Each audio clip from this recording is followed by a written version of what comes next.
The clinking of silverware against porcelain was the only sound in the room. I had set the table the way I always did, navy blue placemats, folded linen napkins, candles lit even though it was just a Tuesday. Cooking had always been my quiet way of saying I love you when words felt too fragile. Across from me sat my daughter Lily, scrolling through her phone, her face glowing faintly from the screen. 15 years old enough to form sharp opinions, young enough to wield them like weapons without realizing the damage. "Can you put that away while we eat?" I asked gently. She sighed dramatically but set the phone down beside her plate. For a moment, I allowed myself to believe it would be a peaceful dinner. I had made her favorite creamy garlic chicken with mashed potatoes, the kind she used to request on her birthdays. She took one bite, barely chewing. "You know," she said casually, not even looking at me, "at Dad's house we don't eat this heavy stuff." I kept my expression neutral. "Oh. Yeah, Carla makes quinoa bowls and grilled salmon. It's healthier." Carla? Her father's new wife. The name had started appearing in our conversations more and more over the past year, first cautiously, then enthusiastically, and now constantly. "Carla this, Carla that, Carla bought me this, Carla says that." "That's nice," I replied softly. Lily finally looked up at me. Her eyes were no longer the wide, trusting ones from her childhood. They carried a new sharpness.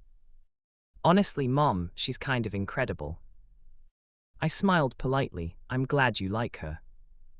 She's confident, she has her own business. She works out every day, she doesn't sit around complaining about bills." The words strung, but I kept cutting my chicken into neat pieces. "I don't complain about bills," I said calmly.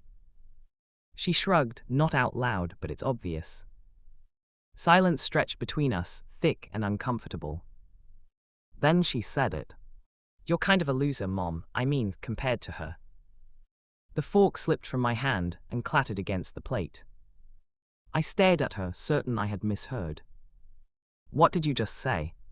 She didn't flinch. "I'm just being honest, Dad upgraded, everyone can see it." Upgraded? Like I was an old phone, traded in for a newer model. My chest tightened, but I forced myself to breathe evenly. Losing control would only confirm whatever narrative she had built in her mind. "I see," I said quietly, "and what exactly makes someone not a loser?"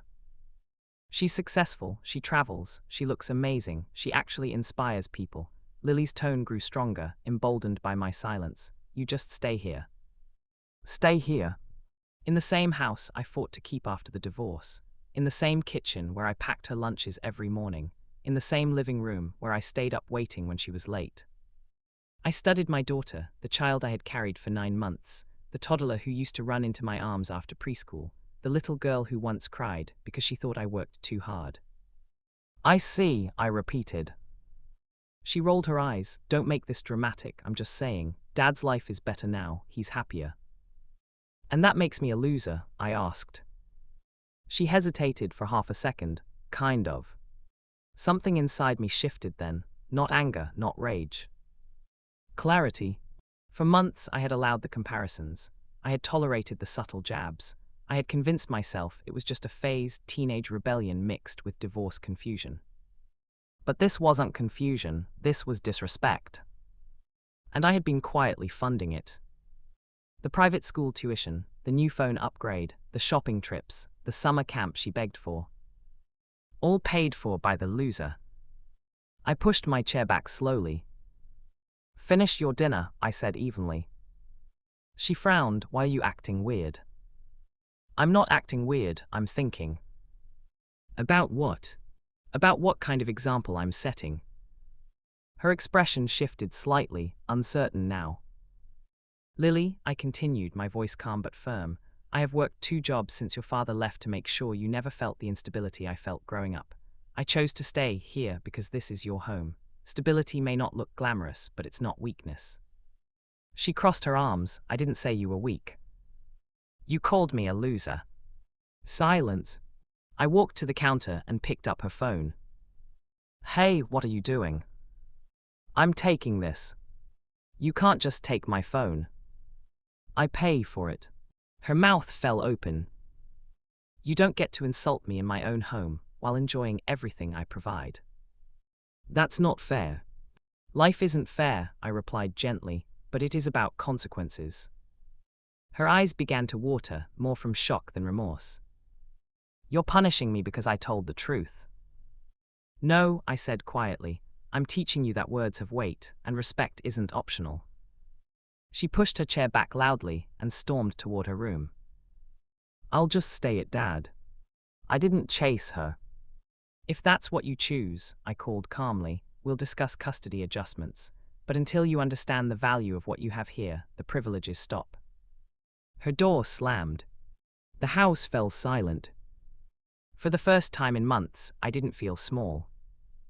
I sat back down at the table and looked around at the flickering candles, the carefully folded napkins, the meal I had prepared with love.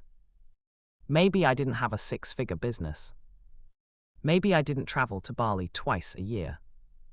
Maybe I didn't post curated photos of a perfect life. But I showed up every single day. The next morning, Lily came downstairs quietly. Her phone was still on the kitchen counter where I had left it. She avoided my eyes. Dad can't pick me up today, she muttered. I know, I said, sipping my coffee. She hesitated. Carla on a business trip. Of course she was. Lily glanced at her backpack, then at me. I didn't mean all of it, she said softly. I didn't rush to comfort her. Growth required space. I believe you meant what you said in that moment, I replied gently, and that's why we're having this moment now. Her shoulders slumped. Am I really losing my phone?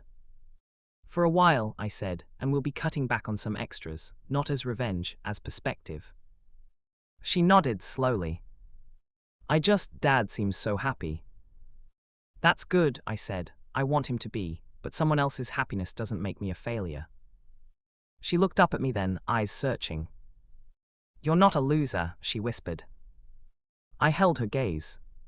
I know, and for the first time since the divorce, I truly did.